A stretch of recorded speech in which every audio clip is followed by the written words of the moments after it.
أعوذ بالله من الشيطان الرجيم. بسم الله الرحمن الرحيم. حميم. تنزيل الكتاب من الله العزيز الحكيم. ما خلقنا السماوات والأرض وما بينهما إلا بالحق وأجل مسمى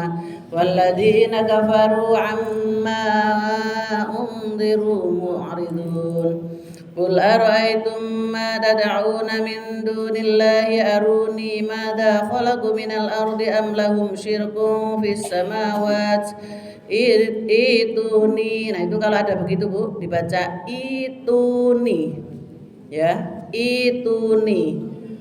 bi kitabim min qabli hadha aw atharatin min ilmin in kuntum shadiqin. Wa man adallu mimman yad'u min dunillahi man la yastajibu lahu ila yaumil qiyamati wa hum an du'aihim ghafilun. Wa idza khushirun nasu kanu lahum a'da'aw wa kanu bi'ibadatihim kafirin. Wa idza tutla 'alaihim ayatuna bayyinatin qala alladhina kafaru lil haqqi lamma ja'ahum hadha sihrun mubin. Am yaquluna iftarah qul in iftaraituhu fala tamlikuna li minallahi syai'a huwa a'lamu bima tufiduna fihi kafa bihi shahidan baini wa bainakum wa huwal ghafurur rahim. Qul ma kuntu bid'an minar rusuli wa ma adri wa ma yuf'alu bi wala bikum in attabi'u illa ma yuha ilayya wa ma ana illa nadhirun mubin. Qul ara'aytum in kana min 'indillahi wa kafartum bihi wa shahida shahidun min bani Israil ala mithlihi fa amana wastakbartum innallaha la yahdil qawmadh dhalimin. وقال الذين كفروا للذين آمنوا لو كان خيرا ما سبقونا إليه وإذ لم يهتدوا به فسيقولون هذا إفك قديم ومن قبله كتاب موسى إماما ورحمة وهذا كتاب مصدق لسانا عربيا لينذر الذين ظلموا وبشرى للمحسنين.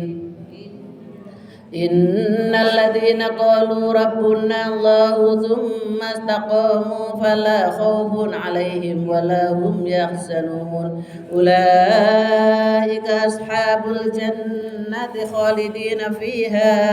جزاء بما كانوا يعملون. ووصينا الإنسان بوالديه إحسانا حملته أمه كرها ووضعته كرها وحمله وفصاله 30 شهرا حتى إذا بلغ أشده وبلغ 40 سنة قال رب أوزعني أن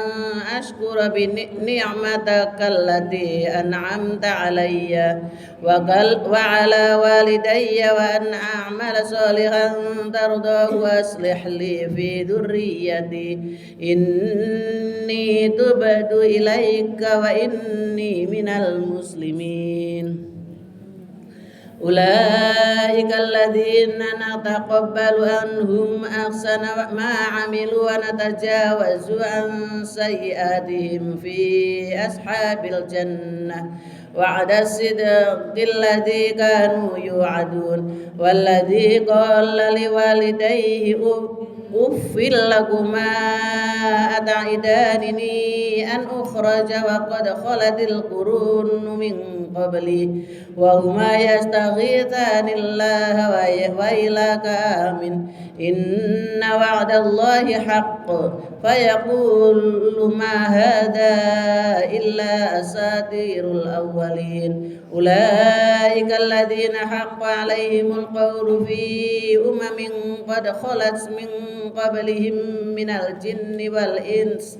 إنهم كانوا خاسرين ولكل درجات مما عملوا وليوفيهم أعمالهم وهم لا يظلمون ويوم يعرض الذين كفروا على النار أذهبتم طيباتكم في حياتكم الدنيا واستمتعتم بها فاليوم تجزون عذاب الهون بما كنتم تستكبرون في الأرض بغير الحق وبما كنتم تفسقون واذكر أخا عاد إذ أنذر قومه بالأحقاف وقد خلت النذر من بين يديه ومن خلفه ألا تعبدوا إلا الله إني أخاف عليكم عذاب يوم عظيم قالوا أجئتنا لتأفكنا عن آلهتنا فأتنا بما تعدنا إن كنت من الصادقين قال إنما العلم عند الله وأبلغكم ما أرسلت به ولكني أراكم قوما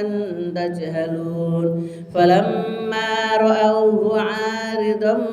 مستقبل أوديتهم قالوا هذا عارض ممطرنا بل هو ما استعجلتم به ريح فيها عذاب أليم تدمر كل شيء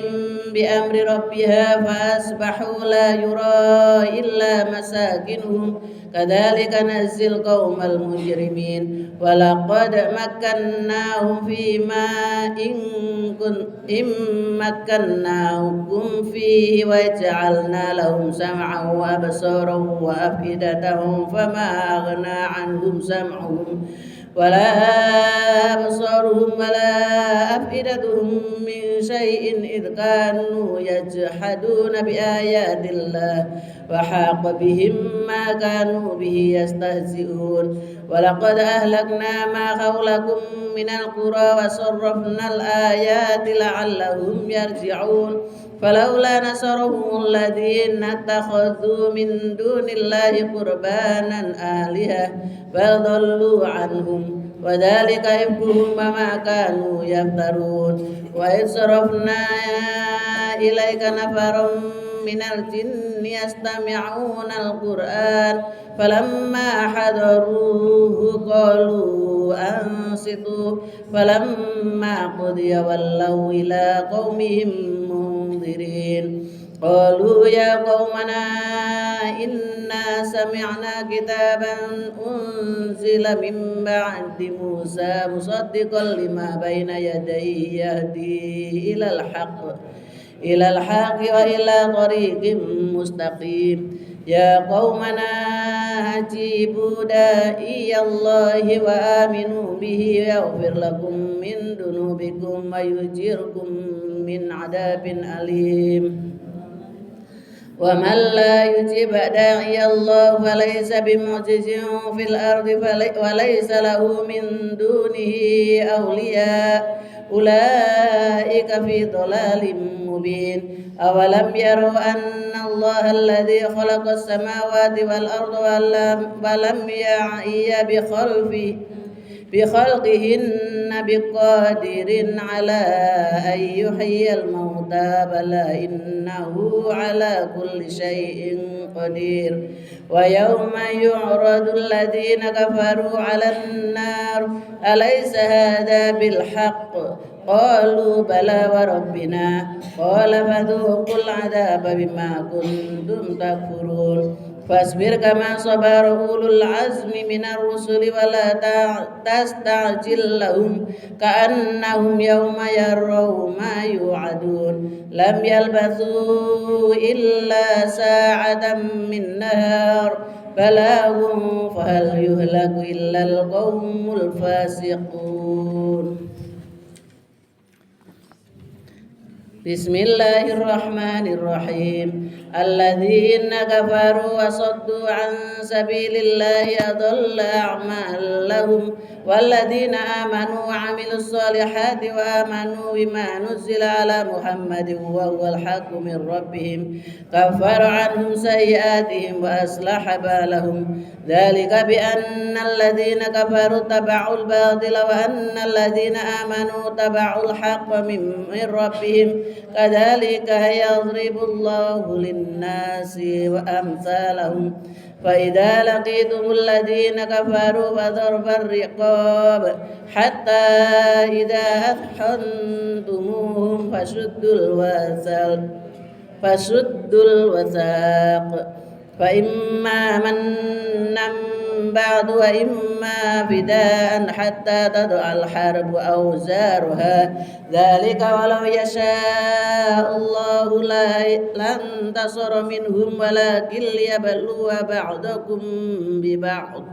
والذين قتلوا في سبيل الله فلن يضل أعمالهم سيهديهم ويصلح بالهم ويدخلهم الجنة عرفها لهم يا أيها الذين آمنوا إن تنصروا الله ينصركم ويثبت أقدامكم والذين كفروا فتعسا لهم أضل أعمالهم ذلك بأنهم كرهوا ما أنزل الله فأحبط أعمالهم أفلم يسيروا في الأرض فينظروا كيف كان عاقبة الذين من قبلهم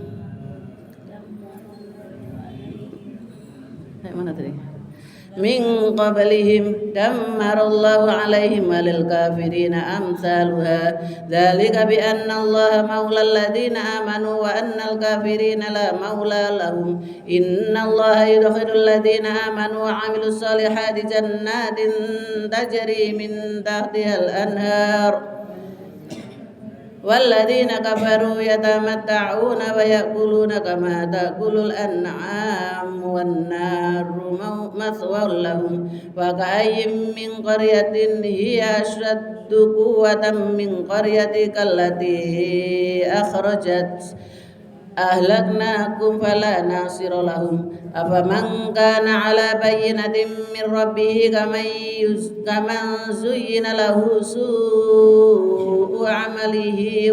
واتبعوا أهواءهم مثل الجنة التي وعد المتقون فيها أنهار من ماء غير آسن وأنهار من لبن لم يتغير طعمه وأنهار من خمر لذة للشاربين وأنهار من عسل مصفى ولهم فيها من كل ثمرات ومغفرة من ربهم كمن هو خالد في النار وسقوا ماء حميما فقطع أمعاءهم ومنهم من يستمع إليك حتى إذا خرجوا من عندك قالوا للذين أوتوا العلم ماذا قال آنفا أولئك الذين طبع الله على قلوبهم واتبعوا أهواءهم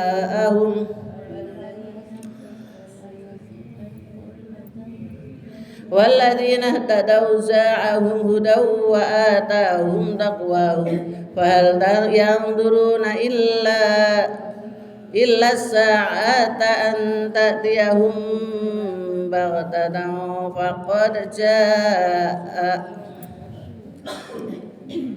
فقد جاء أشرتها فأن لهم إذا جاءتهم ذكرهم فاعلم أنه لا إله إلا هو واستغفر لذنبك وللمؤمنين والمؤمنات والله يعلم متقلبكم ومثواهم. ويقول الذين آمنوا لولا نزلت سورة فإذا أنزلت سورة محكمة وذكر فيها القتال رأيت الذين في قلوبهم مرض ينظرون إليك نظر المغشي عليه من الموت فأولى لهم طاعة وقول معروف فإذا عزم الأمر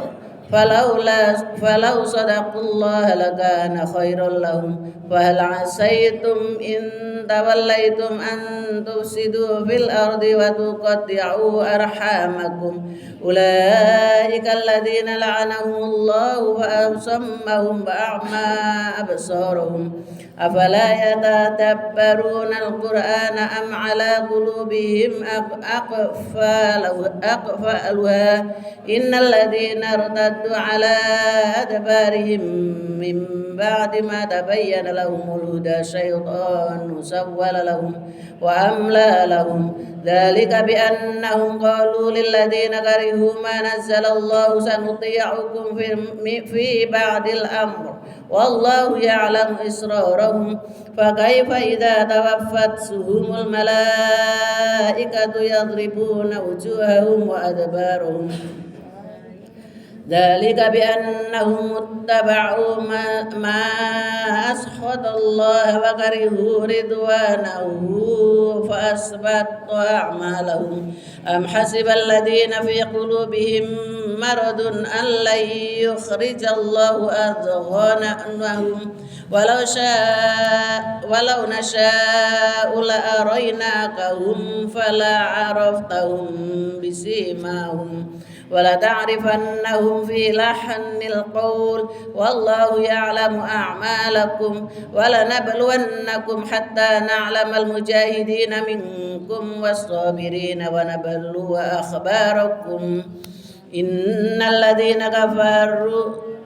وصدوا عن سبيل الله وشاقوا الرسول من بعد ما تبين لهم الهدى لن يضروا الله شيئا وسيحبط أعمالهم. يا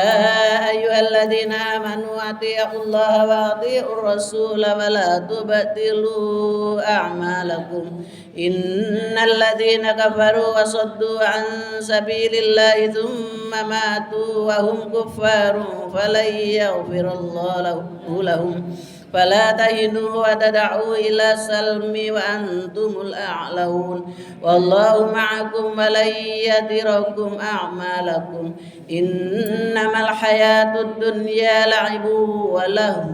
وإن تؤمنوا وتتقوا يؤتكم أجوركم ولا يسألكم أموالكم إن يسألكموها فيحفكم تبخلوا ويخرج أضغانكم. ها أنتم هؤلاء تدعون لتنفقوا في سبيل الله فمنكم من يبخل ومن يبخل فإنما يبخل عن نفسه والله الغني وأنتم الفقراء وإن تتولوا يستبدل قوما غيركم ثم لا يكونوا أمثالكم.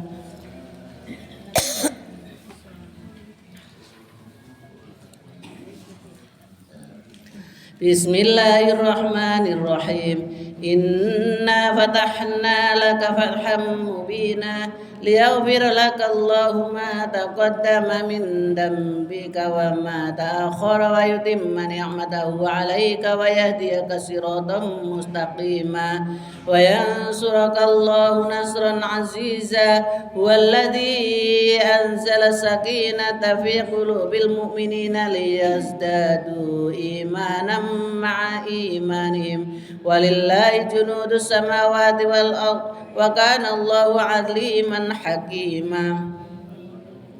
ليدخل المؤمنين والمؤمنات جنات تجري من تحتها الأنهار خالدين فيها ويكفر عنهم سيئاتهم وكان ذلك عند الله فوزا عظيما ويعذب المنافقين والمنافقات والمشركين والمشركات الظانين بالله ظن السوء عليهم دائرة السوء وغضب الله عليهم ولعنهم وأعد لهم جهنم وساءت مصيرا ولله جنود السماوات والأرض وكان الله عزيزا حكيما إنا أرسلناك شاهدا ومبشرا ونذيرا لتؤمنوا بالله ورسوله وتعزروه وتوقروه وتسبحوه بكرة وأصيلا إن الذين يبايعونك إنما يبايعون الله يد الله فوق أيديهم فمن نكث فإنما ينكث على نفسه ومن أوفى بما عاهد عليه الله فسيؤتيه أجرا عظيما سيقول لك المخلفون من الأعراب شغلتنا أموالنا وأهلنا فاستغفر لنا يقولون بألسنتهم ما ليس في قلوبهم قل فمن يملك لكم من الله شيئا إن أراد بكم ضرا أو أراد بكم نفعا بل كان الله بما تعملون خبيرا بل ظننتم أن لن ينقلب الرسول والمؤمنون إلى أهلهم أبدا وزين ذلك في قلوبكم وظننتم ظن السوء وكنتم قوما بورا ومن لم يؤمن بالله ورسوله فإنا أعتدنا للكافرين سعيرا ولله ملك السماوات والأرض يغفر لمن يشاء ويعذب من يشاء وكان الله غفورا رحيما سيقول المخلفون إذا انطلقتم إلى مغانم لتأخذوها ذرونا نتبعكم يريدون أن يبدلوا كلام الله قل لن تتبعون كذلكم قال الله من قبل فسيقولون بل تحسدوننا بل كانوا لا يفقهون إلا قليلا قل للمخلفين من الأعراب ستدعون إلى قوم أولي بأس شديد تقاتلونهم أو يسلمون فإن تطيعوا يؤتكم الله أجرا حسنا وإن تتولوا كما توليتم من قبل يعذبكم عذابا أليما ليس على الأعمى حرج ولا على الأعرج حرج ولا على المريض حرج ومن يطع الله ورسوله يدخله جنات تجري من تحتها الأنهار ومن يتولى يعذبه عذابا أليما لقد رضي الله عن المؤمنين إذ يبايعونك تحت الشجرة فعلم ما في قلوبهم وأنزل السكينة عليهم وأثابهم فتحا قريبا ومغانم كثيرة يأخذونها وكان الله عزيزا حكيما وعدكم الله مغانم كثيرة تأخذونها فعجل لكم هذه وكف أيدي الناس عنكم ولتكون آية للمؤمنين ويهديكم صراطا مستقيما وأخرى لم تقدروا إليها قد أحاط الله بها وكان الله على كل شيء قديرا ولو قاتلكم الذين كفروا لولوا الأدبار ثم لا يجدون وليا ولا نصيرا سنة الله التي قد خلت من قبل ولن تجد لسنة الله تبديلا وهو الذي كف أيديهم عنكم وأيديكم عنهم ببطش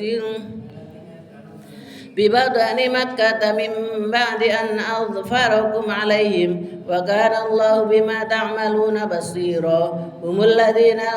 الذين كفروا وصدوكم عن المسجد الحرام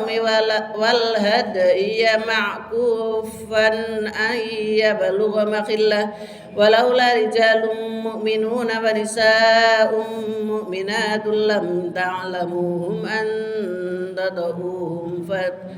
فتصيبكم منهم معرة بغير علم ليدخل الله في رحمته من يشاء لو تزيلوا لعذبنا الذين كفروا منهم عذابا أليما إذ جعل الذين كفروا في قلوبهم حمية الجاهلية فأنزل الله سكينته على رسوله وعلى المؤمنين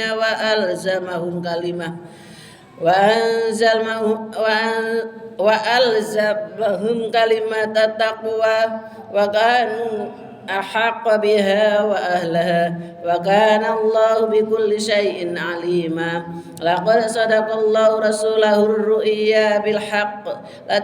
لتدخلن المسجد الحرام إن شاء الله آمنين محلقين رؤوسكم ومقصرين لا تخافون فعلم ما لم تعلموا فجعل من دون ذلك فتحا قريبا هو الذي أرسل رسوله بالهدى ودين الحق ليظهره على الدين كله وكفى بالله شهيدا محمد رسول الله والذين معه أشداء على الكفار رحماء بينهم تراهم ركعا سجدا يبتغون فضلا من الله ورضوانا سيماهم في وجوههم من أثر السجود ذلك مثلهم في التوراة ومثلهم في الإنجيل كزرع أخرج شطأه فآزره فاستوى على سوقه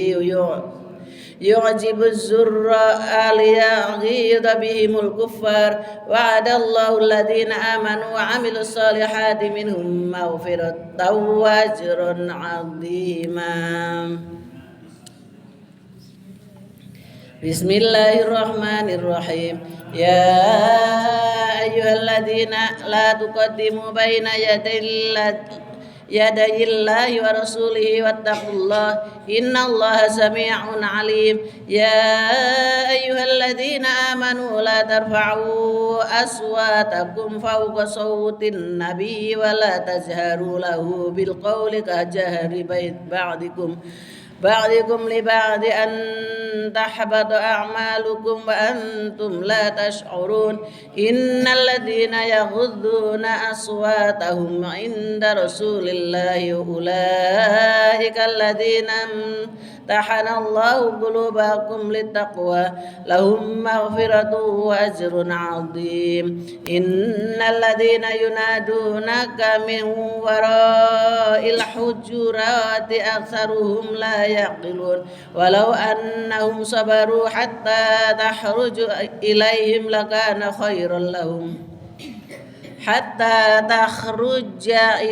لكان خيرا لهم والله غفور رحيم يا أيها الذين آمنوا إن جاءكم فاسق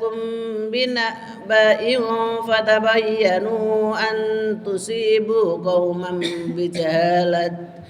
فتصبحوا على ما فعلتم نادمين واعلموا أن فيكم رسول الله لو يطيعكم في كثير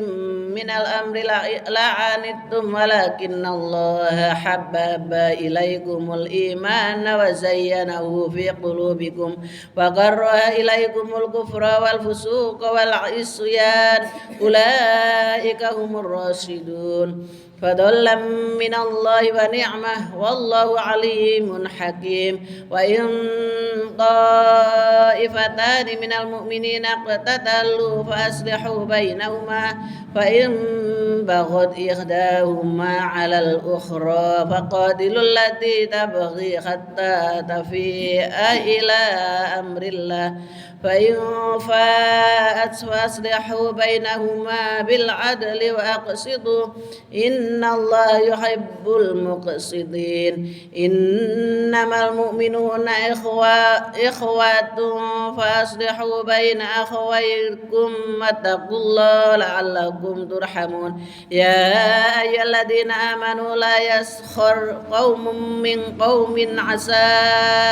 أن يكونوا خيرا منهم ولا نساء من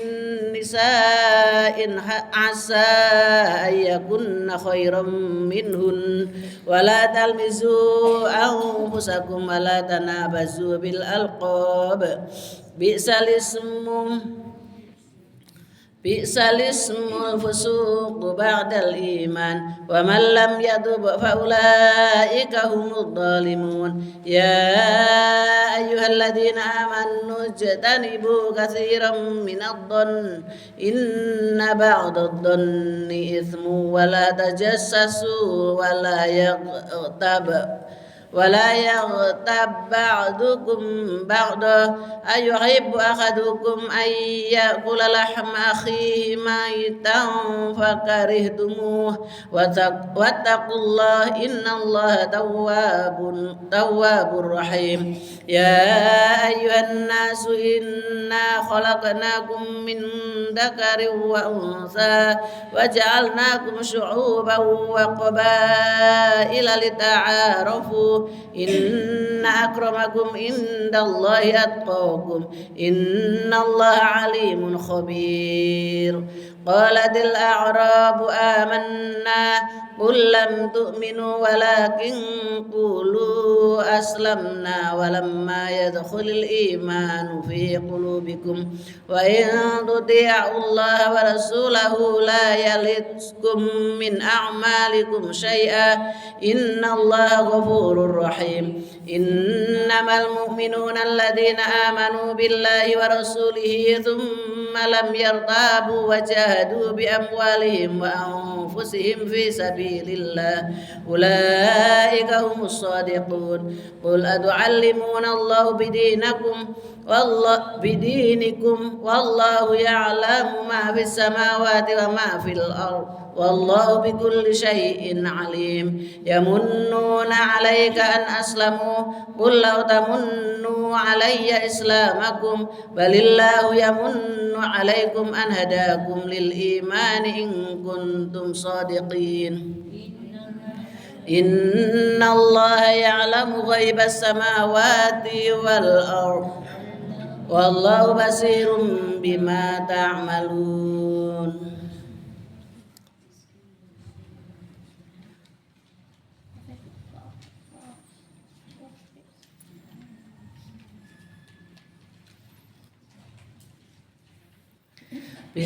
بسم الله الرحمن الرحيم قاف والقرآن المجيد بل أجيبوا أن جاءهم منذر منهم فقال الكافرون هذا شيء عجيب أئذا متنا وكنا ترابا ذلك رجع بعيد قد علمنا ما تنقص الأرض منهم وعندنا كتاب حفيظ بل كذبوا بالحق لما جاءهم فهم في أمر مريج أفلم ينظروا إلى السماء فوقهم كيف بنيناها وزيناها وما لها من فروج والأرض مددناها وألقينا فيها رواسي وأنبتنا فيها من كل زوج بهيج تبصرة وذكرى لكل عبد منيب ونزلنا من السماء ماء مباركا فأنبتنا به جنات وحب الحصيد والنخل باسقات لها طلع نضيد رزقا للعباد وأحيينا به بلدة ميتا كذلك الخروج كذبت قبلهم قوم نوح وأصحاب الرس وثمود وعاد وفرعون وإخوان لوط وأصحاب الأيكة وقوم تبع كل كذب الرسل فحق وعيد أفعينا بالخلق الأول بل هم في لبس من خلق جديد ولقد خلقنا الإنسان ونعلم ما توسوس به نفسه ونحن أقرب إليه من حبل الوريد إذ يتلقى المتلقيان عن اليمين وعن الشمال قعيد ما يلفظ من قول إلا لديه رقيب عتيد وجاءت سكرة الموت بالحق ذلك ما كنت منه تحيد ونفخ في الصور ذلك يوم الوعيد وجاءت كل نفس معها سائق وشهيد لقد كنت في غفلة من هذا فكشفنا عنك غطاءك فبصرك اليوم حديد وقال قرينه هذا ما لدي عتيد ألقيا في جهنم كل كفار عنيد مناع للخير معتد مريد الذي جعل مع الله إلها آخر فألقيه في العذاب الشديد قال قرينه ربنا ما أطفيته ولكن كان في ضلال بعيد قال لا تختصموا لدي وقد قدمت إليكم بالوعيد ما يبدل القول لدي وما أنا بظلام للعبيد يوم نقول لجهنم هل امتلأت وتقول هل من مريد وأزلفت الجنة للمتقين غير بعيد هذا ما توعدون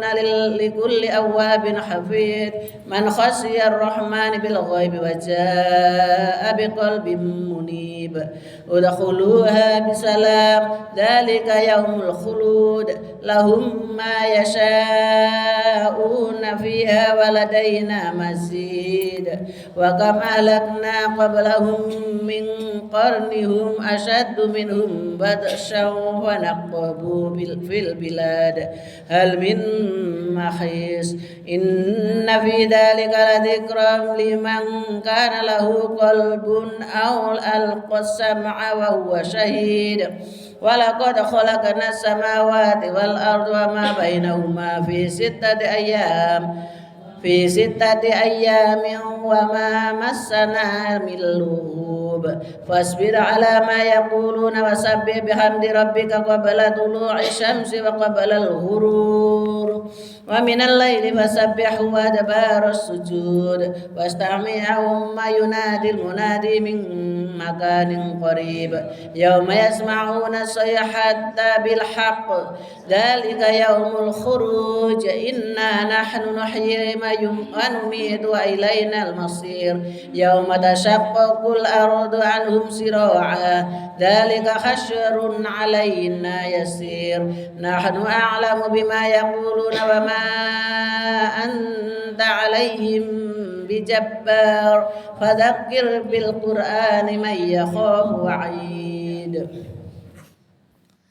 بسم الله الرحمن الرحيم والذاريات ذروا فالحاملات وقرا فالجاريات يسرا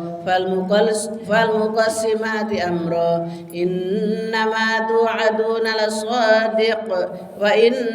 الدين لواقع والسماء ذات الجبك إنكم لفي قول مختلف يؤفك عنه من أفك قتل الخراصون الذين هم في غمرة ساهون يسألون أيان يوم الدين يوم هم على النار يفتنون ذوقوا فتنتكم هذا الذي كنتم به تستعجلون إن المتقين في جنات وعيون آخذين ما آتاهم ربهم إنهم كانوا قبل ذلك محسنين كانوا قليلا من الليل ما يهجعون وبالأسحار هم يستغفرون وفي أموالهم حق للسائل المحروم وفي الأرض آيات للموقنين وفي أنفسكم أفلا تبصرون وفي السماء رزقكم وما توعدون فورب السماوات والأرض إنه لحق مثل ما أنكم تنطقون هل أتاك حديث ضيف إبراهيم المكرمين إذ دخلوا عليه فقالوا سلاما قال سلام قوم منكرون فراغ إلى أهله فجاء بعجل سمين فقربه إليهم قال ألا تأكلون فأوجس منهم خيفة قالوا لا تخف وبشروه بغلام عليم فأقبلت امرأته في سرة فسكت وجهها وقالت عجوز عقيم قالوا كذلك قال ربك إنه هو الحكيم العليم